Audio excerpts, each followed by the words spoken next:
बिस्मिल्लाहिर्रहमानिर्रहीम। Dear students, आज के लेक्चर में हम बात करेंगे डिस्कवरी ऑफ न्यूट्रॉन के ऊपर।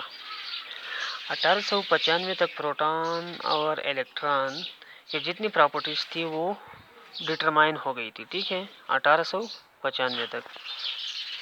ठीक है, 1895 तक प्रोटॉन और इलेक्ट्रॉन की जितनी प्रॉपर्टीज़ थी वो कम्प्लीटली डिटरमाइन हो गई थी और 1932 तक लोगों का ये ख्याल था कि एटम के अंदर सिर्फ प्रोटॉन हैं और इलेक्ट्रॉन हैं। ठीक है, फिर रदरफोर्ड ने एक प्रेडिक्शन दिया। उसके बाद 1920 में रदरफोर्ड ने एक प्रेडिक्शन दिया कि एटम के अंदर एक न्यूट्रल पार्टिकल मौजूद हो सकता है जिसका मास प्रोटॉन के मास के बराबर हो, लेकिन एटम के अंदर ये लाजमी तौर पर मौजूद है।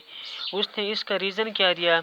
उसने उसका रीज़न ये दिया कि जब वो इलेक्ट्रॉन का मास और प्रोटॉन का मास सबमिट करते थे, उनका समेशन जो होता था उससे एटम का होल मास वो ज़्यादा आ जाता था।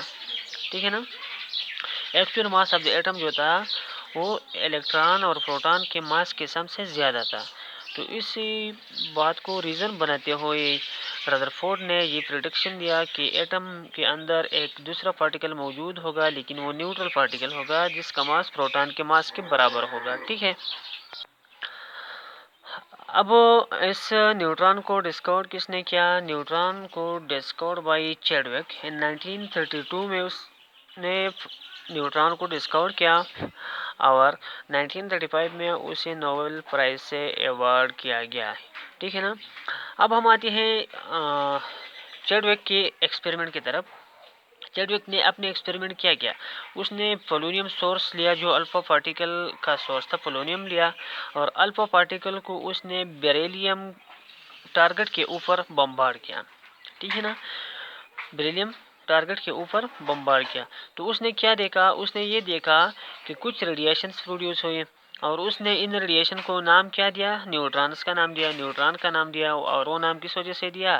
क्योंकि जो चार्ज डिटेक्टर था वो उन्हें न्यूट्रल डिटेक्ट शो करते थे। चार्ज डिटेक्टर ने शो किया कि ये जो रेडिएशंस है ये क्या है? न्यूट्रल्स है। ठीक है ना, अब आते हैं न्यूक्लियर रिएक्शन उसने करवाया। कैसे करवाया?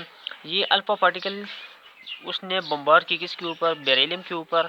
ठीक है ना, इधर कार्बन 6 बन गया, कार्बन 6 12 और एक न्यूट्रॉन निकल गया। ठीक है ना, अब ये सही, ये न्यूट्रॉन क्यों निकल गया? अब हम देखते हैं कि हीलियम के अंदर 2 न्यूट्रॉन्स है और बेरिलियम के अंदर कितने न्यूट्रॉन्स है? 5 न्यूट्रॉन्स है। न्यूट्रॉन्स के नंबर हम mass number minus atomic number से मालूम करते हैं। 9 - 4 = 5 आता है। तो 5 न्यूट्रॉन इसमें है, 2 न्यूट्रॉन इसमें है। जब दोनों को सम किया जाए तो 7 न्यूट्रॉन आते हैं। कितने न्यूट्रॉन आते हैं? 7 न्यूट्रॉन आते हैं। इधर कार्बन के अंदर न्यूट्रॉन के नंबर कितनी है? 6 है। क्यों? 12 - 6 = 6। तो जब बेरिलियम अल्फा पार्टिकल और बेरिलियम के न्यूक्लियस ने अपने अंदर रीअरेंजमेंट की, ठीक है, और जो एक्स्ट्रा न्यूट्रॉन था वो हो निकल गया, वो एमिट हो गया। ठीक है, अब देखिए ये मेरे पास लेड ब्लॉक है। इधर मैंने इसमें अल्फा पार्टिकल का सोर्स रखा है, पोलोनियम सोर्स है। जब इधर से अल्फा पार्टिकल आएंगे, ये अल्फा पार्टिकल आ रहे हैं, ये अल्फा पार्टिकल आ रहे हैं। टारगेट इसका कौन है? ये बेरिलियम टारगेट है इसका। बेरिलियम के ऊपर जब ये टारगेट करते हैं तो स्ट्राइक करते हैं, न्यूक्लियर चेंज आता है। इधर जब न्यूक्लियर चेंज आता है तो न्यूट्रॉन, एक्स्ट्रा न्यूट्रॉन निकल जाते हैं।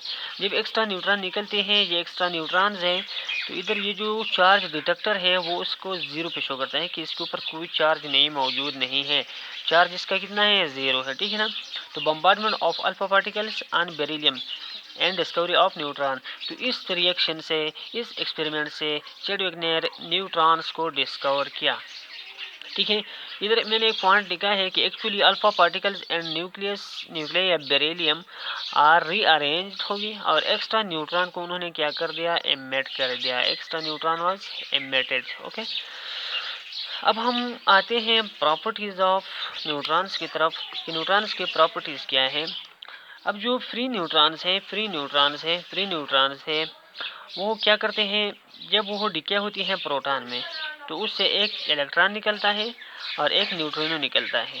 ठीक है ना, न्यूट्रिनो।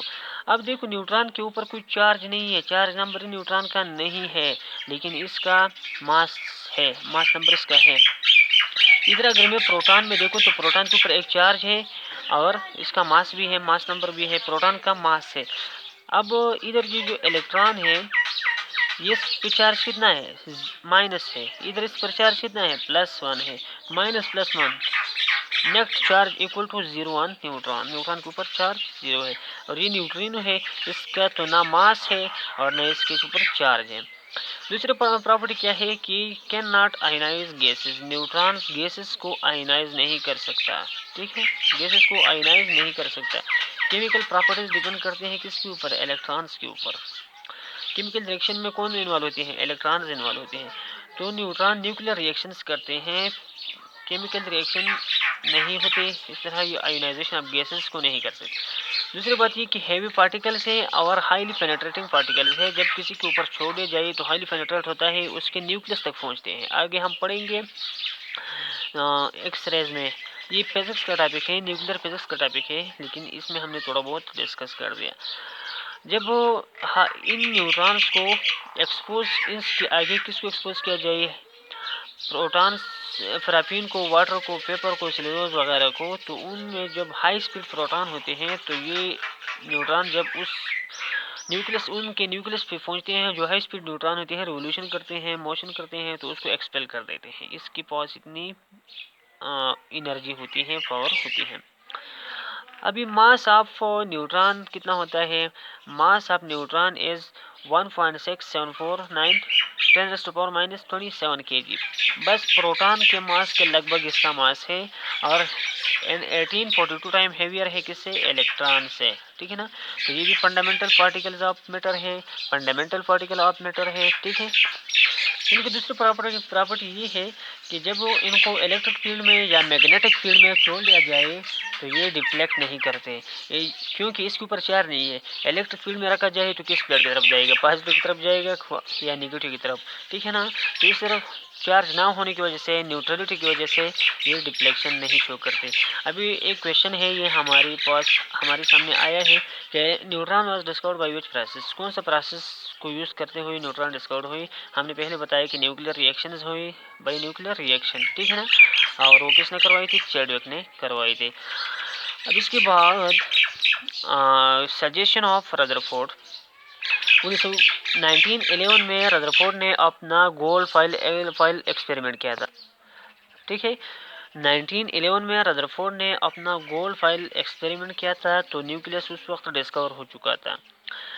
तो उसके बाद रदरफोर्ड ने क्या किया, आपने एक सजेशन दिया। रदरफोर्ड ने सजेशन ये दी कि एटम कंसिस्ट है 2 पार्ट्स के ऊपर। कितने पार्ट्स के ऊपर, 2 पार्ट्स के ऊपर।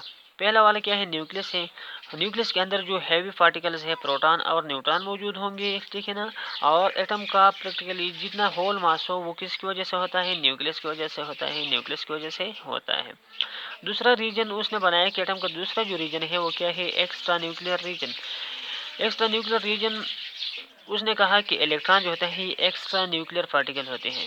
न्यूक्लियस के अंदर जो पार्टिकल है उनके अलावा एक एक्स्ट्रा पार्टिकल जो है, उसने इलेक्ट्रॉन को कहा कि वो इस एक्स्ट्रा न्यूक्लियर रीजन की में न्यूक्लियस के अराउंड रिवोल्यूशन करता है, रिवॉल्व होता है।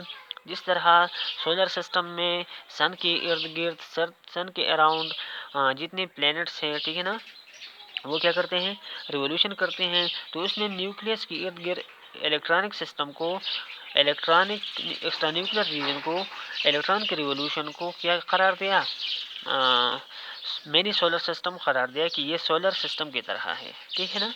अभी मैं आपसे एक रिक्वेस्ट करूँगा कि जब आप मेरा लेक्चर पढ़ते हो तो यूट्यूब में मेरा वीडियो फुल स्क्रीन पे देखिए, क्योंकि ये उधर हाफ आपको दिखता है, हाफ नहीं नज़र आता। तो फुल स्क्रीन से इसको देखिए। थैंक यू, अल्लाह हाफिज़।